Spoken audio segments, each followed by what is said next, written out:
Ibu bapak, saudara-saudari, para pastor, frater, para suster dan bruder, berjumpa lagi dengan Kitab Mazmur episode ke-11. Secara khusus, Bapak Kardinal akan mengajak kita untuk memperdalam Mazmur kepercayaan.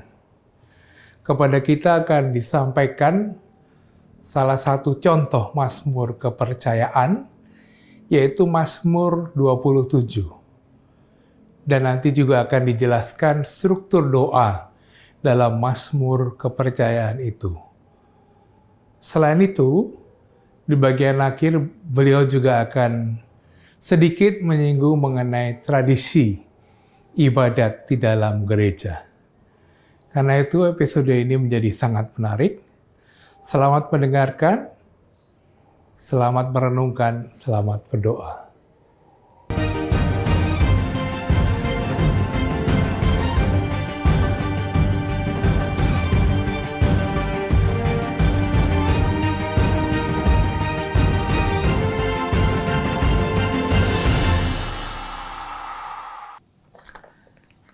Saudari-saudaraku yang terkasih, percakapan kita yang terakhir berkaitan dengan Mazmur kepercayaan.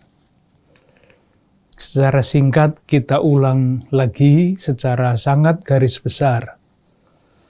Jadi ketika orang mengalami masuk di dalam pengalaman-pengalaman hidup dengan latar belakang kepercayaan umat Allah Perjanjian Lama pada waktu itu, ada dua reaksi dasar.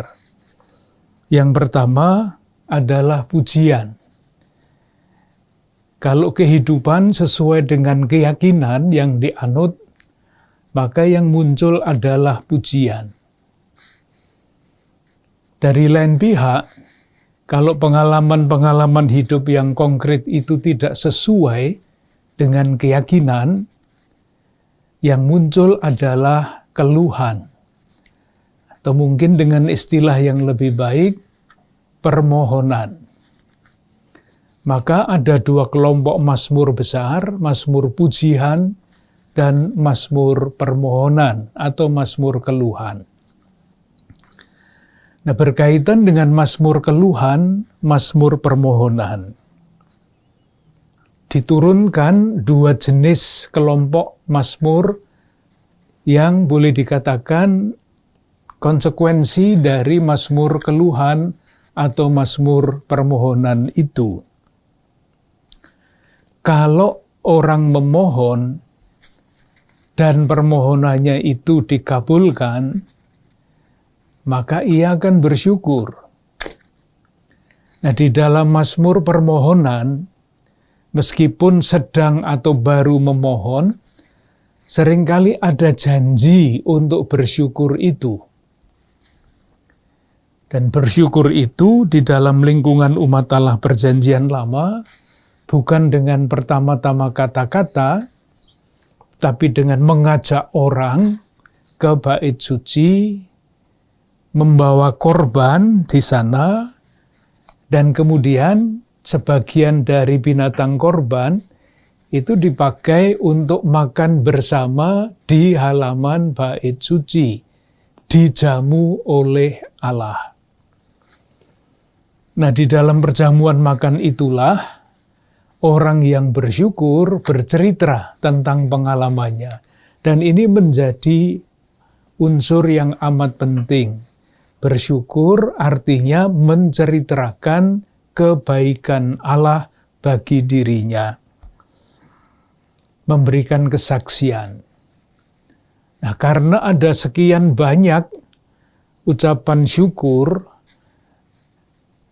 dan unsur-unsurnya itu berulang-ulang, maka para peneliti kitab suci, khususnya kitab Mazmur, mengambil kesimpulan ada kelompok khusus Mazmur-Mazmur, kumpulan khusus Mazmur-Mazmur yang boleh disebut dengan nama Mazmur syukur. Yang berikutnya, ketika orang memohon, ketika orang mengeluh mengenai pengalaman hidupnya, selain janji bersyukur atau unsur syukur itu, salah satu unsur lain yang sangat menonjol adalah kepercayaan. Kalau orang tidak punya kepercayaan, pasti tidak akan mengajukan doa permohonan. Atau kalaupun orang mengeluh, supaya keluhannya itu tidak berhenti pada keluhan, maka ada unsur kepercayaan. Karena orang percaya, permohonannya dikabulkan, maka dia bersyukur.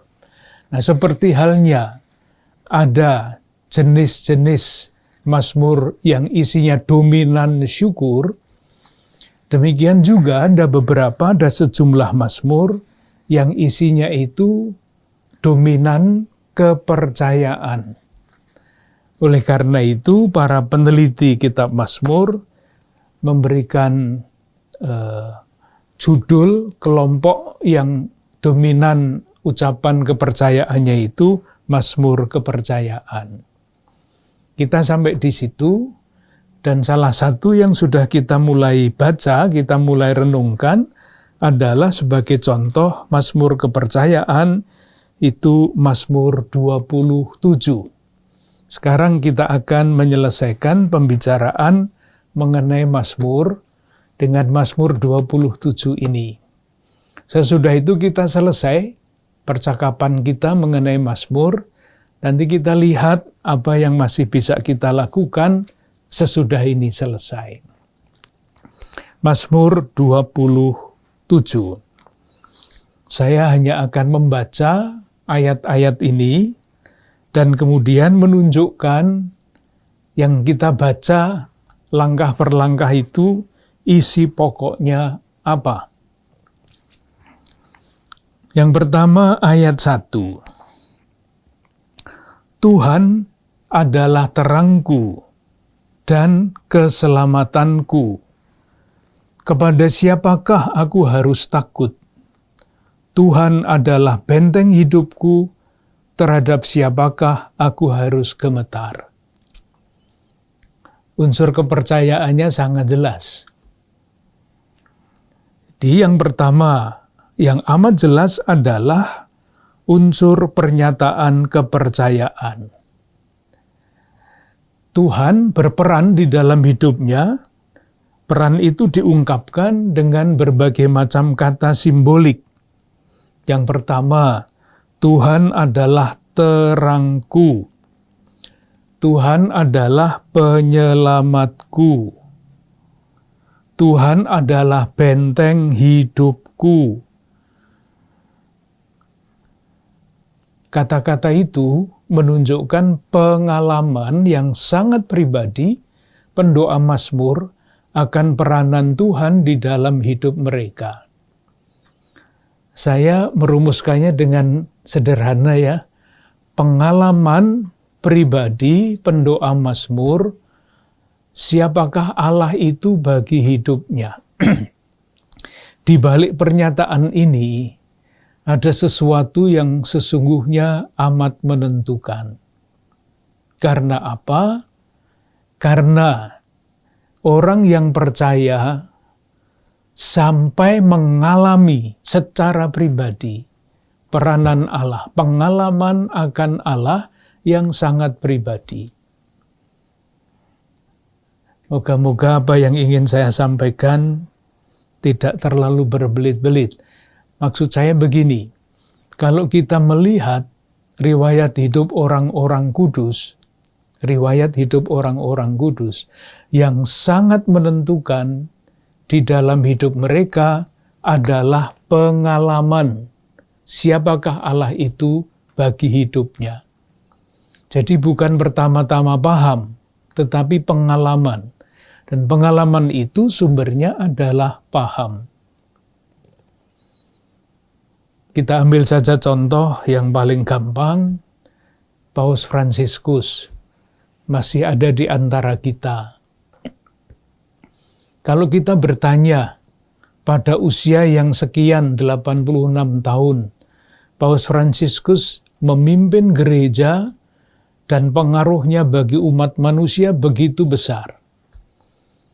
Pertanyaannya, apa yang membentuk hidup Paus Fransiskus? Jawabannya sederhana, pengalaman beliau akan Allah.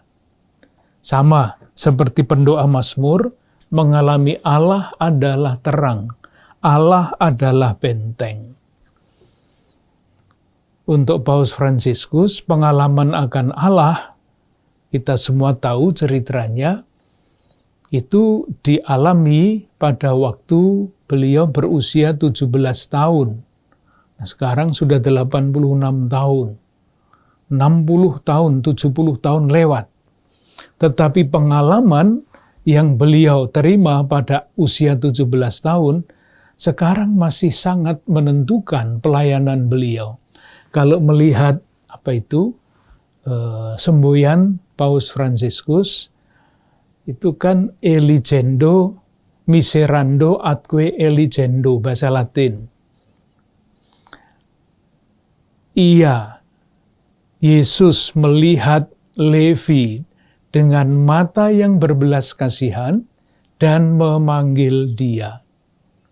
Itu pengalaman yang beliau alami, yang beliau terima pada usia 17 tahun. Persis itu panggilan Levi. Yesus melihat Lewi pemungut cukai itu dengan mata penuh belas kasih dan memilih dia. Usia 17 tahun dan sekarang dipakai di dalam lambang Paus Fransiskus miserando atque eligendo. Jadi kalau pendoa Mazmur di sini mengungkapkan Tuhan adalah terangku, keselamatanku, bentengku, ini adalah pengalaman yang sangat penting di dalam hidup pendoa Mazmur itu. Pentingnya pengalaman akan Allah itu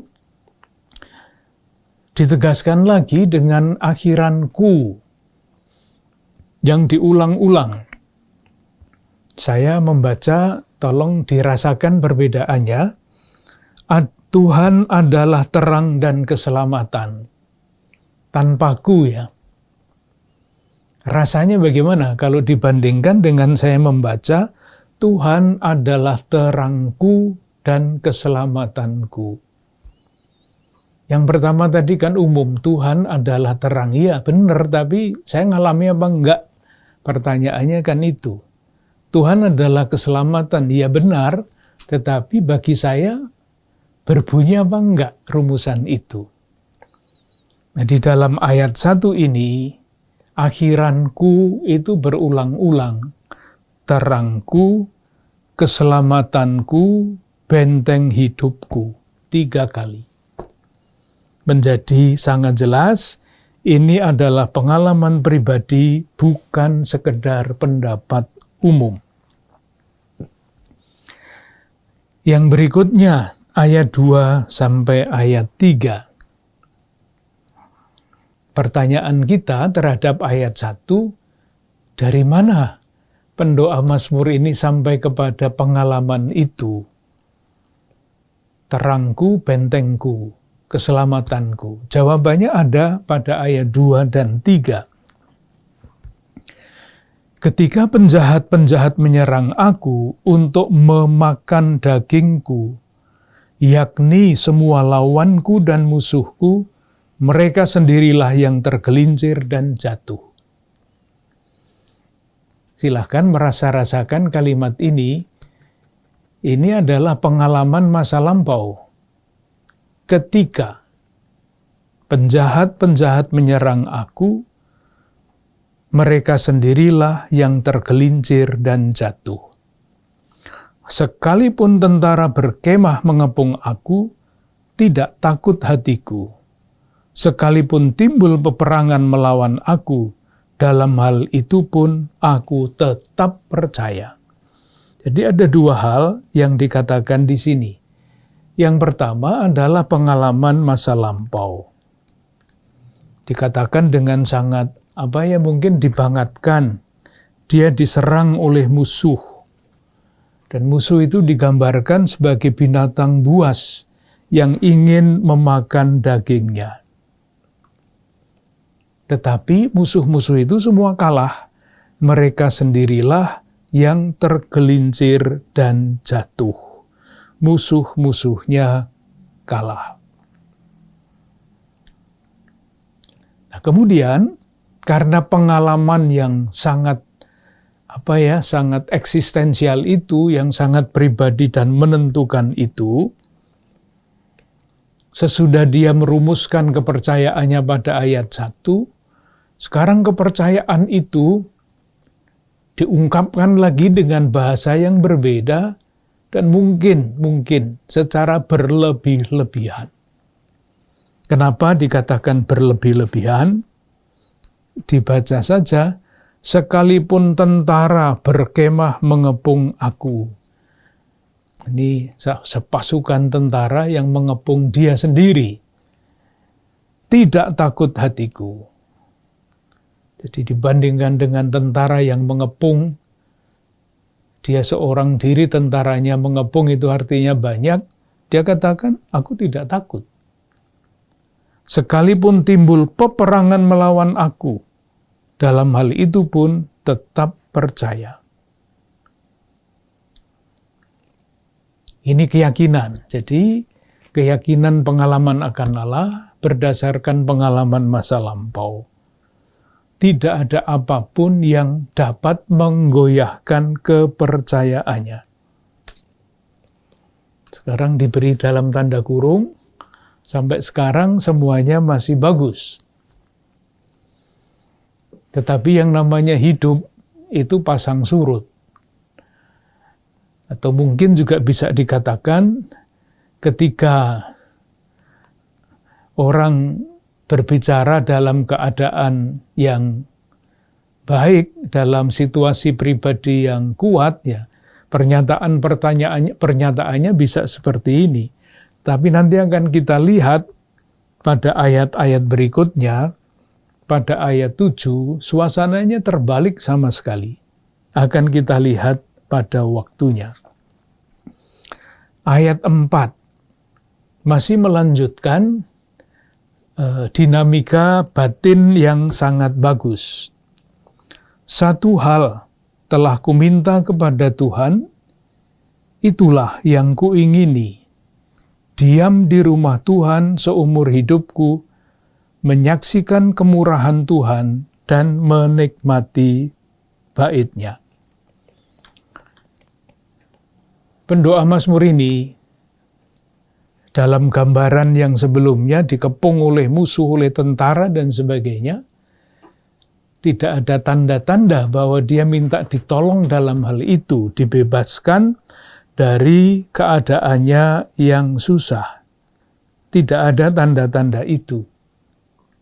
Yang diminta, rumusannya sangat jelas. Diam di rumah Tuhan sepanjang hidupku. Itu saja yang diinginkan. Tidak lebih, tidak kurang. Ingat, ini Mazmur kepercayaan yang sangat erat berkaitan dengan permohonan dan ucapan syukur.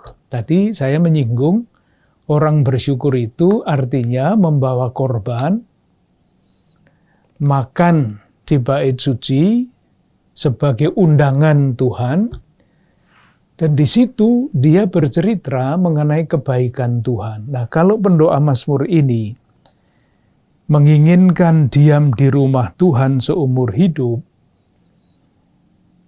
itu kira-kira isinya apa? Kita bisa memahaminya, mencoba memahaminya dalam garis tadi. Ketika orang bersyukur di bait suci, orang itu memberikan kesaksian tentang kebaikan Allah.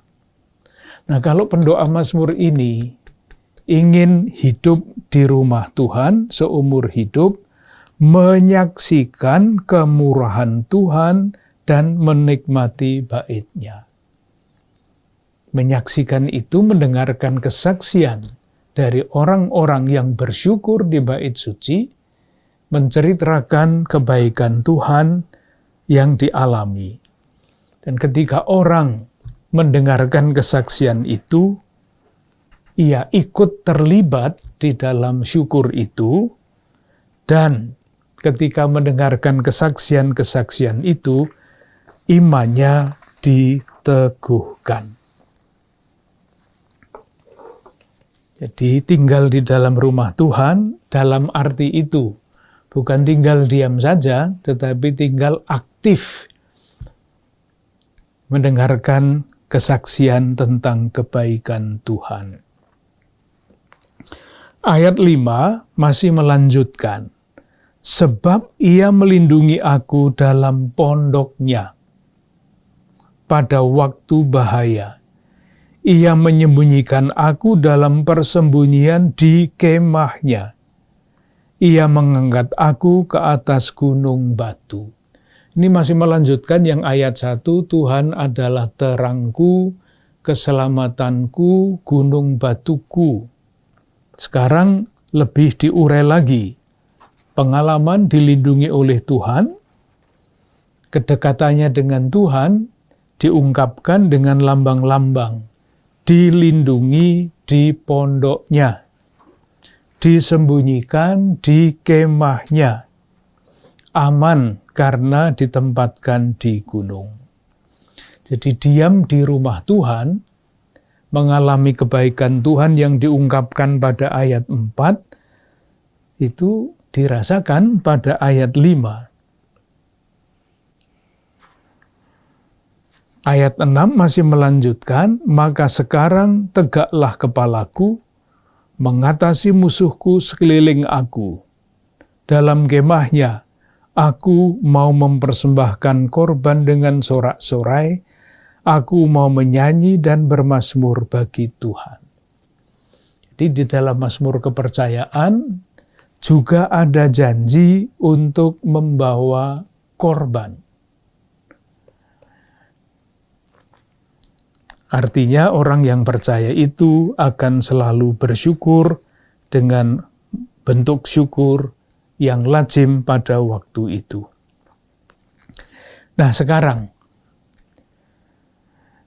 sesudah kita mengikuti dinamika batin pendoa Mazmur dari ayat 1 sampai ayat 6 dengan cara yang begitu bagus, suasananya tiba-tiba berubah pada ayat 7 sampai dengan ayat 8. Dan nanti akan sampai pada ayat 13. Nadanya tiba-tiba berubah, tetapi kemudian ada dinamika baru lagi yang berkembang di dalam diri pendoa Mazmur itu. Kita coba lihat ayat 7 dan 8. Dengarlah Tuhan seruan yang kusampaikan. Kasihanilah aku dan jawablah aku. Hatiku mengikuti firman-Mu, carilah wajah-Ku. Maka wajah-Mu kucari, ya Tuhan. Terungkap pada ayat 7, itu rasa takut. Takut karena merasa ditinggalkan oleh Tuhan. Dengarlah Tuhan seruan yang kusampaikan. Kasihanilah aku dan jawablah aku. Berbeda ya, suasananya mudah sekali kita rasakan. Dibandingkan dengan ayat 1 ini berbanding terbalik. Ia takut, tetapi kemudian ia takut, tidak titik ya, ia takut tetapi. Nah masih ada tetapinya. Tetapinya bagaimana? Ayat 8. Hatiku mengikuti firman-Mu. Carilah wajah-Ku, maka wajah-Mu kucari, ya Tuhan. Jadi di dalam keadaan yang sulit, dia tetap ingat firman Tuhan yang akan menjadi pegangan langkah-langkah hidup selanjutnya. Tidak lupa. ia akan mencari dan mengikuti firman Tuhan dengan setia. Artinya berseru kepadanya dengan penuh kepercayaan. Nah, ketika dia ingat perintah Tuhan untuk mencari wajahnya, dan dia ikut perintah Tuhan itu mencari wajah Tuhan, permohonannya adalah ayat 9. Janganlah menyembunyikan wajahmu kepadaku, janganlah menolak hamba-Mu ini dengan murka. Permohonan, Engkaulah pertolonganku, janganlah membuang aku, dan janganlah meninggalkan aku, ya Allah penyelamatku.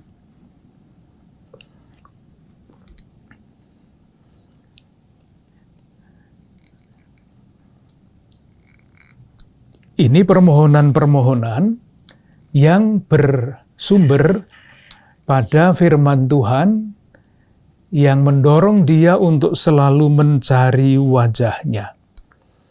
Keadaan sulit yang dialaminya itu seolah-olah dirasakan sebagai penolakan Tuhan terhadap dia.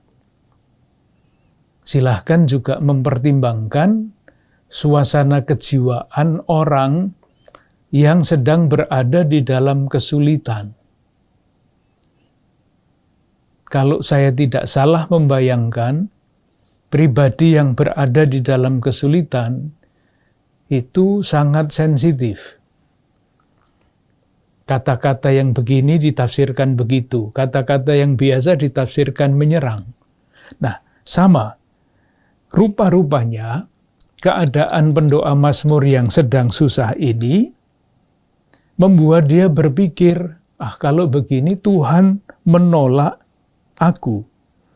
Maka dia berdoa, janganlah menolak hamba-Mu ini dengan murka. Jadi seluruh kejiwaan kemanusiaannya terlibat di dalam doa ini. Sekalipun ayahku dan ibuku meninggalkan aku, namun Tuhan menyambut aku. Nah, ungkapan kepercayaan lagi. Ada beberapa konteks yang membuat rupa-rupanya pendoa Mazmur ini sedang susah. Misalnya, kita baca ya, kita ambil ayat 11. Pada kalimat yang terakhir, tuntunlah aku di jalan yang rata oleh sebab seteruku. Di rupanya dia sedang berseteru, entah dengan siapa. Kemudian ayat 12, janganlah menyerahkan aku kepada nafsu lawanku, sebab telah bangkit menyerang aku saksi-saksi dusta, dan orang-orang yang bernafaskan kelaliman. Itulah konteks di mana pendoa Mazmur ini sedang berjuang. Ada sekian banyak orang yang memang sedang menggarap dia, sedang memusuhi dia. Sedemikian rupa, bahkan kemungkinan besar musuh-musuh pendoa Mazmur ini berhasil mempengaruhi orang tuanya pendoa Mazmur. Dari mana disimpulkan ayat 10, sekalipun ayahku dan ibuku meninggalkan aku. Kok bisa ayah atau ibunya itu meninggalkan pendoa Mazmur? Siapa yang membuat itu mungkin? Yaitu jawabannya orang yang memfitnah, seteru, pendusta, menjual cerita, menjual narasi kalau sekarang, sedemikian rupa, sehingga orang tuanya pendoa Mazmur ini percaya bukannya kepada pendoa Mazmur anaknya, tetapi percaya karena narasi itu kepada mereka. Sehingga ayahku, ibuku meninggalkan aku. Namun Tuhan menyambut aku. Nah, sekarang dalam situasi seperti itu, dalam situasi ada sekian banyak musuh yang sedang menunggu dan merecoki dia berdoa begini, ayat 11. Tunjukkanlah jalanmu kepadaku ya Tuhan, dan tuntunlah aku di jalan yang rata. Kira-kira jalan pikirannya bagaimana ini? Ketika orang berhadapan dengan segala macam kesulitan, dan kesulitan itu dia terima, menimpa dia tanpa kesalahan dia, orang lalu mempertanyakan, bertanya-tanya, mempertanyakan keadilan Allah. Dan ketika orang mempertanyakan keadilan Allah, sudah beberapa kali kita sebut, dia dapat menjadi ateis praktis, tidak percaya lagi kepada Tuhan. Dengan kata lain, secara sederhana, ketika orang masuk di dalam keadaan sulit, dia lebih mudah tergoda untuk meninggalkan jalan Tuhan. Lebih mudah. Tetapi yang sebaliknya juga banyak. Ketika orang menderita, kepercayaannya kepada Tuhan semakin kuat. Tetapi di sini jelas pendoa Mazmur itu merasa keadaan sulit itu membuat dia sedikit cemas, goyah batinnya. Dalam keadaan itu dia berdoa, tunjukkanlah jalanmu kepadaku ya Tuhan, tuntunlah aku di jalan yang rata. Dengan demikian, kita dalam dinamika mulai ayat 7 tadi, kita melihat pada titik ini pendoa Mazmur berhasil mengatasi krisisnya, yaitu membelokkan jalannya yang merupakan bahaya iman yang amat besar. Kepercayaan yang kuat itu kemudian diungkapkan pada ayat 13. Sesungguhnya aku percaya akan melihat kebaikan Tuhan di negeri orang-orang yang hidup. Bukan telah, tetapi akan. Jadi keadaannya masih sulit dan belum keluar dari situasi itu, tetapi pendoa Mazmur teguh. Sesungguhnya aku percaya akan melihat kebaikan Tuhan di negeri orang-orang yang hidup. Nah, ayat 14 ini harus dibaca bagaimana? Nantikanlah Tuhan, kuatkanlah dan teguhkanlah hatimu, ya nantikanlah Tuhan. Sekarang rumusannya menjadi teguhkanlah hatimu. Nah, ini pasti bukan pendoa Mazmur yang ngomong. Kalau pendoa Mazmur yang ngomong kan, hai jiwaku teguhkanlah hatimu, jiwaku dan hatimu. Tetapi ini tiba-tiba nantikanlah Tuhan, kuatkanlah, teguhkanlah hatimu. Siapa kira-kira yang omong ini? Rupa-rupanya kita membayangkan ya, orang ini berdoa di tempat ibadah. Dan bukan doa batin. Jadi doanya itu diucapkan. Nah, ketika doa itu diucapkan, pasti ada orang yang mendengar. Nah, orang yang mendengar itu, yang mungkin juga sedang berdoa kepada Tuhan di tempat ibadah itu, kemungkinan besar itulah yang mengatakan kepada pendoa Mazmur, sesudah mendengar keluhan mulai ayat 7 dan selanjutnya itu, nantikanlah Tuhan, kuatkanlah, teguhkanlah hatimu. Iya, nantikanlah Tuhan. Atau petugas bait suci yang menyampaikan jawaban Tuhan. Intinya, jangan berkecil hati. Dengan demikian kita selesai dengan Mazmur 27. Pembicaraan mengenai Mazmur dengan demikian sudah selesai. Masih ada waktu, saya masih ingin menawarkan 1-2 pertemuan, 1-2-3 ya, nanti lihat perkembangan. Begini, kita kan omong tentang Mazmur ini. Dan di dalam gereja Katolik, itu ada yang namanya ibadat suci, ibadat harian. Dan ibadat harian, bukunya ada, itu terdiri dari mazmur-mazmur.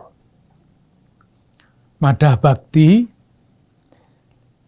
yang diterbitkan sesudah Konsili Vatikan II, itu memuat ibadat sore, ibadat pagi. Dan isinya adalah mazmur-mazmur. Sekarang ada buku semacam inspirasi batin khusus yang memuat juga secara utuh yang namanya ibadat sore, ibadat pagi, ibadat siang, ibadat sore di dalam gereja 4 pekan utuh. Ini adalah buah dari Konsili Vatikan II. Nah, saya menawarkan 1-2 pertemuan, nanti kita lihat perkembangannya bagaimana. Sejarah sampai ada yang namanya ibadat suci di dalam gereja Katolik, dan bahan doa itu adalah pada dasarnya mazmur-mazmur. Sekarang namanya ibadat harian, dan kalau itu dimuat di Madah Bakti dan ditawarkan di dalam buku renungan harian itu, artinya umat juga diajak untuk mendoakan ibadat suci itu atau ibadat harian. Kita coba lihat perkembangannya bagaimana nanti sampai pada pembaharuan Konsili Vatikan II tentang ibadat resmi gereja atau doa resmi gereja. Jadi kita mulai babak baru sekarang. Mazmur sudah selesai, kita omong, kita bicara, kita bercakap-cakap tentang ibadat harian, doa, ibadat suci di dalam gereja Katolik. Tentu perlu pendahuluan dan pengantar, tidak tiba-tiba ibadat harian. Moga-moga juga dapat memberikan semacam wawasan mengenai betapa pentingnya berdoa itu di dalam diri Yesus, di dalam gereja sekarang maupun yang akan datang. Langkah kecil-kecil. Yang pertama, tidak usah dijelaskan, kita semua sudah tahu, sering mendengar kisah Injil dibacakan, kisah Yesus dibacakan, Yesus itu berdoa. Tapi kalau masih mau melihat 1-2 ayat ya, mari kita lihat ayat-ayat itu. Jadi salah satu contoh ayat di mana Yesus berdoa. Injil Matius bab 14 ayat 23. Dan setelah orang banyak itu disuruhnya pulang, Yesus naik ke atas bukit untuk berdoa seorang diri. Hari sudah malam. Nanti juga ada doa malam. Kok ada doa malam? Siapa yang nyuruh meneladan Yesus? Yesus berdoa malam hari. Jadi doa malam itu mengikuti Yesus. 1. Yang kedua, juga sering ditunjukkan Yesus itu berdoa pada saat-saat yang menentukan di dalam hidup dan pelayanannya, perutusannya. Misalnya mana? Misalnya Injil Lukas bab 6 ayat 12. Yesus berdoa pada saat ia akan memilih ke-12 rasul. Dikatakan begini, pada waktu itu pergilah Yesus ke bukit untuk berdoa, dan semalam-malaman ia berdoa kepada Allah. Jadi kalau ada pergi ke bukit untuk berdoa, berziarah, ya mengikuti Yesus ini, semalam-malaman berdoa, maka tidak heran kalau di Gua Maria di katedral ini, dari pagi sampai malam ya umat datang silih berganti berdoa. Artinya bukan semalam-malaman seperti Yesus, tetapi lama berdoanya, pagi sampai malam selalu ada. Yesus juga berdoa tidak sendirian. Ia juga berdoa di antara orang banyak. Misalnya Lukas bab 3 ayat 21. Ketika seluruh orang banyak itu telah dibaptis, dan ketika Yesus juga dibaptis dan sedang berdoa, yang tadi itu kan berdoa seorang diri malam-malam. Ini berdoanya di antara orang banyak. Jadi ada cara berbagai macam situasi di mana Yesus berdoa. Itu Yesus berdoa. Yang berikutnya, Yesus juga minta supaya murid-muridnya itu berdoa. Yang paling jelas pasti kita semua hafal di Taman Getsemani. Lukas bab 22 ayat 40. Dikatakan begini, berdoalah supaya kamu jangan jatuh ke dalam pencobaan. Sama seperti Yesus pada saat-saat yang menentukan di dalam hidupnya berdoa, demikian juga murid-murid diberi nasihat untuk melakukan yang sama. Ayat 46, diulang lagi nasihatnya, berdoalah supaya kamu jangan jatuh ke dalam pencobaan. Jadi Yesus sendiri berdoa, menasihati murid-murid supaya berdoa, dan tentu ditanyalah disuruh berdoa apa. Maka Yesus juga memberikan contoh berdoa yang seperti apa. Kita mempunyai doa Bapa kami, Lukas bab 11 ayat 1 sampai 13. Itu Yesus. Kita semua sudah tahu, tetapi disebut sekali lagi, dibicarakan lagi supaya kita kembali ke gambaran. Doa berdoa itu adalah hal yang lazim sejak awal. Yang kedua, Yesus berdoa, umat Kristiani bagaimana? Umat Kristiani di dalam kitab suci maksud saya. Belum gereja sekarang. Ya sama, seperti halnya Yesus berdoa, jemaat awal juga berdoa. Dan salah satu contoh doa yang sangat bagus dari jemaat itu ada pada bab 4 ayat 23 sampai 31 Kisah Para Rasul. Kalau tidak salah waktu kita bicara tentang Kisah Para Rasul ini sudah kita bicarakan. Jadi struktur doanya itu seperti apa? Mulai dengan ya Tuhan, Engkaulah yang menjadikan langit dan bumi. Jadi tidak tiba-tiba Tuhan berilah kami, enggak. Tapi doanya ada strukturnya, ada dinamikanya. Pengakuan dulu, doa iman, Engkaulah Tuhan langit dan bumi. Kemudian konteksnya apa?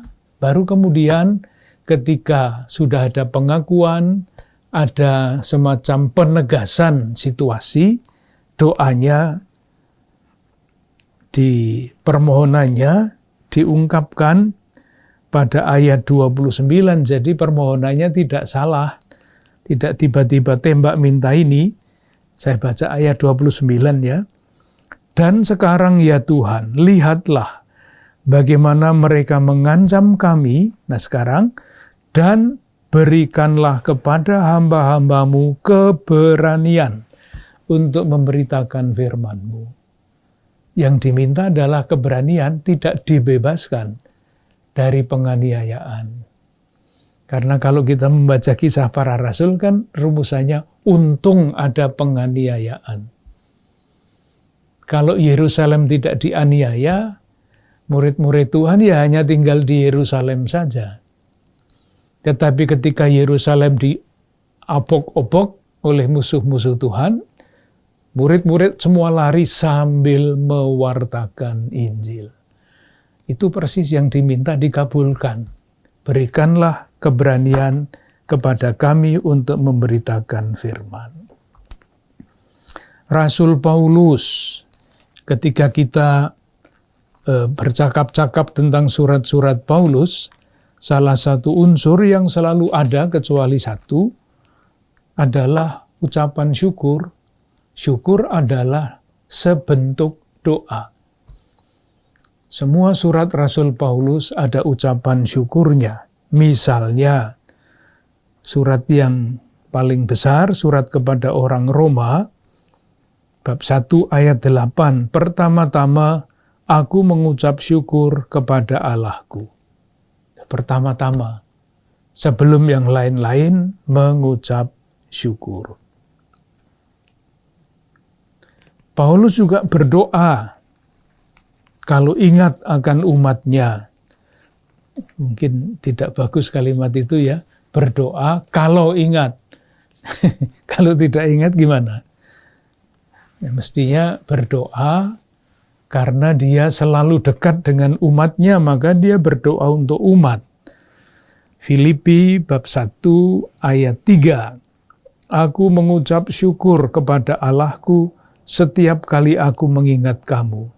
Dan setiap kali aku berdoa untuk kamu semua, aku selalu berdoa dengan sukacita. Paulus, pemimpin jemaat, berdoa untuk umatnya. Paulus juga menganjurkan umat untuk terus berdoa, persis seperti Yesus. Paulus sendiri berdoa, menganjurkan umat untuk berdoa. Surat kepada orang Efesus, bab 6 misalnya, ayat 18 sampai 19.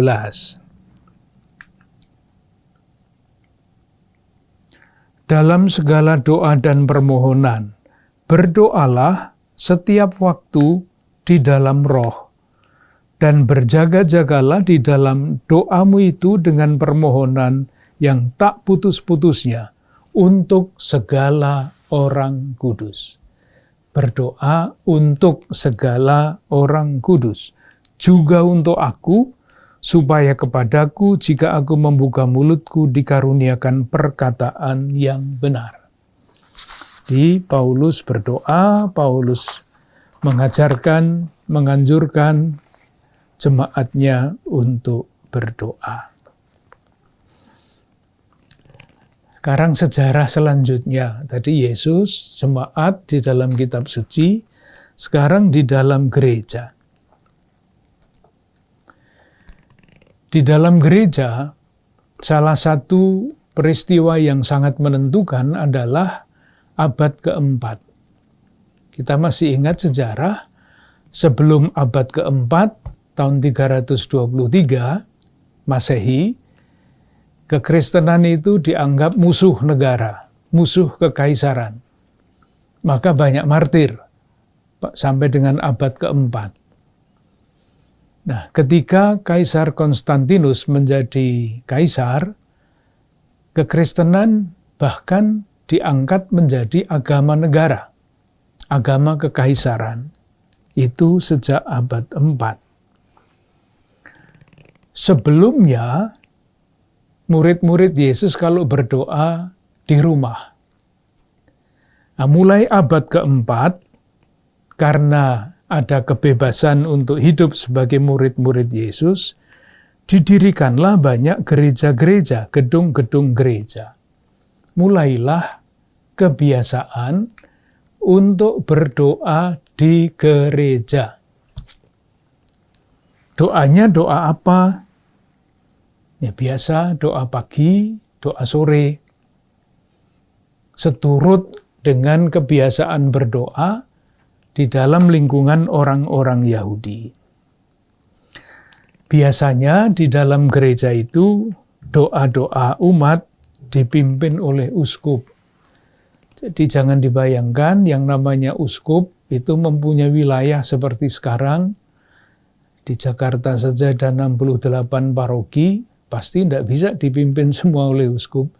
Tapi yang dimaksud dengan uskup itu uskup-uskup wilayah kecil-kecil. Dulu banyak sekali. Doanya jenis apa? Nah ini sudah mulai ada bentuknya. Jadi doa-doa yang dilakukan oleh umat di bawah pimpinan uskup itu terdiri dari madah, mazmur, bacaan kitab suci, dan doa-doa. Kebiasaan sejak awal. Nah sekarang, dalam sejarah mulai abad keempat itu, banyak tumbuh yang namanya komunitas-komunitas biara, kerahiban, pertapa-pertapa yang hidup bersama-sama, mulai di Asia Barat, misalnya Palestina, Israel, Lebanon, Afrika Utara, Mesir, dan sebagainya, dan meluas ke Eropa. Nah, rahib-rahib itu hidup berdasarkan nasihat kitab suci, nasihat Tuhan, atau rasul-rasulnya. Mereka membebaskan diri dari perkara-perkara dunia, dalam arti yang seluas-luasnya, dan memberikan perhatian pada perkara Tuhan. Mereka hidup bersama di dalam suatu, katakanlah pertapaan, mempunyai banyak waktu untuk berdoa dan merenung, memilih hidup sederhana, sehingga tidak usah mencari nafkah melebihi kebutuhan sehari-hari mungkin, cukup makanan untuk sehari, yang lain untuk berdoa. Itu kebiasaan di dalam komunitas-komunitas kerahiban.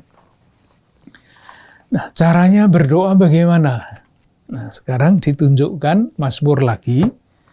Mazmur 119. Mazmur 119 ayat 164. Ini panjang sekali Mazmur ini. Mazmur 119 ayat 164. Ini diikuti secara harafiah. Saya baca ya. 7 kali sehari aku memuji Engkau karena hukum-hukum-Mu yang adil. 7 kali sehari aku memuji Engkau. Sejak saat itulah, tanggal persisnya tidak tahu, tetapi sejak munculnya kerahiban-kerahiban itu yang mau mempraktekkan, mewujudkan doa yang yang dikatakan di dalam Mazmur 119 ini, mulailah kebiasaan berdoa 7 kali sehari. Banyak, bukan hanya 5, 7. Dan itu sekarang yang masih dilakukan di dalam kerahiban-kerahiban. Misalnya kalau di Pulau Jawa ya di Rawaseneng, itu para terapis itu masih berdoa 7 kali sehari. Mulai dari jam 3 pagi sampai malam. Demikian juga para terapistin di Gedono masih sama. Oleh karena itu, yang tadinya doa itu hanya pagi dan sore dan mungkin siang, berdasarkan ayat ini menjadi 7. skemanya bagaimana? 7 kali berdoa itu kapan saja? Kita coba lihat. Yang pertama, berdasarkan Kisah Para Rasul, bab 16, ayat 25. Bab 16, Kisah Para Rasul, ayat 25. Ini kisah ketika Paulus dan Silas berada di penjara. Lalu ayat 25 cerita begini. Tetapi kira-kira tengah malam, Paulus dan Silas berdoa dan menyanyikan puji-pujian. Jadi ini doa tengah malam, 1. Doa pagi sudah biasa. Jadi bukan baru, doa pagi yang tadi sudah kita bicarakan itu. Lalu doa siang. Ada siang 1, siang 2, siang 3. Siang yang pertama, doa siang yang pertama, Kisah Para Rasul bab 2 ayat 15. Kisah Para Rasul bab 2 ayat 15. Orang-orang ini tidak mabuk seperti yang kamu sangka. Ini peristiwa Pentakosta. Karena hari baru pukul 9. Nah, pukul 9. Ada doa siang di kerahiban-kerahiban itu. Lalu siang yang kedua, bab 10, Kisah Para Rasul, ayat 9. Keesokan harinya ketika ketiga orang itu berada dalam perjalanan dan sudah dekat kota Yope, kira-kira pukul 12 tengah hari, naiklah Petrus ke atas rumah untuk berdoa. Ini siang yang kedua, jam 12. Siang yang ketiga, Kisah Para Rasul bab 3 ayat 1. Pada suatu hari menjelang waktu sembahyang, yaitu pukul 3 petang, naiklah Petrus dan Yohanes ke bait Allah. Pukul 3. Lalu ada ibadat sore, ada ibadat malam. Jadinya 7. Kalau mau mengalami 7 ibadat seperti ini setiap hari, silahkan pergi ke Biara Rowo Seneng atau di Trapistin Gedono, masih mengikuti pola ini. Isinya sama, Mazmur. Nah, kalau yang berdoa sepanjang hari begini ini, 150 Mazmur pasti habis di dalam seminggu. Didoakan semua, dari depan sampai belakang. Ada nada, ada doa, ada bacaan kitab suci. Ini rahib ya, yang berdoa seperti ini. Jadi bukan umat, rahib. Perkembangan selanjutnya, pengaruh rahib, doa yang seperti ini masuk di dalam gereja. Jadi rahib itu, kerahiban itu biara, gereja itu gereja umum. 7 kali doa itu kebiasaan para rahib yang masuk ke dalam gereja. Karena apa? Karena banyak rahib diangkat menjadi pemimpin gereja. Ya, nanti kalau ada rahib diangkat menjadi uskup di salah satu keuskupan di Indonesia, mungkin umatnya diajak berdoa 7 kali sehari seperti ini. Kebiasaan rahib masuk ke dalam gereja yang sekarang menjadi dikembalikan oleh Konsili Vatikan II, corak doa gereja. Jadi kita bedakan 2 ya, doanya rahib, doanya gereja. Doanya di gereja itu semua umat ikut. Doa rahib yang ikut rahib. Nah, ketika doa jenis rahib itu masuk di dalam gereja, umat mulai tersingkir perananya. Yang berdoa adalah para klerus, para imam, para uskup, dan para rahib itu. Pelan-pelan umat hanya hadir. Maka sekarang masih ada kan istilah mau kemana? Mau ikut misa. Hanya ikut. Tidak ikut merayakan Ekaristi, hanya ikut misa. Nah itu. Ini adalah sisa-sisa dari pergeseran yang tidak bagus dari zaman dulu. Itulah yang kemudian dikembalikan oleh Konsili Vatikan II dengan yang namanya keterlibatan umat aktif. Kita sampai di sini dulu, nanti kita lanjutkan dalam percakapan berikutnya. Makasih.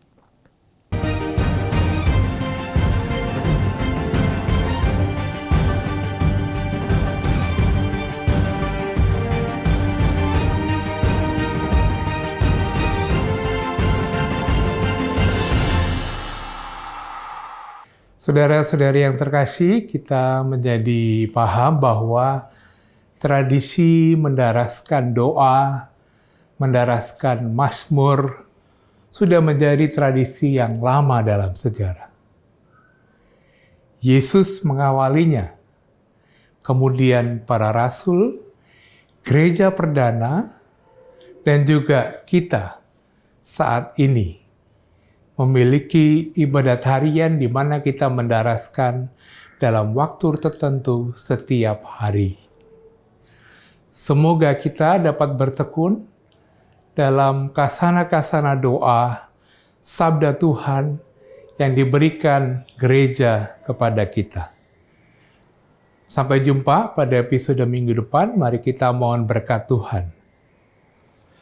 Allah Bapa yang Maha Kasih mencurahkan perlindungan, bimbingan, dan berkat-Nya ke atas saudara-saudari semua dalam nama Bapa, Putra, dan Roh Kudus. Amin. Terima kasih, sampai jumpa.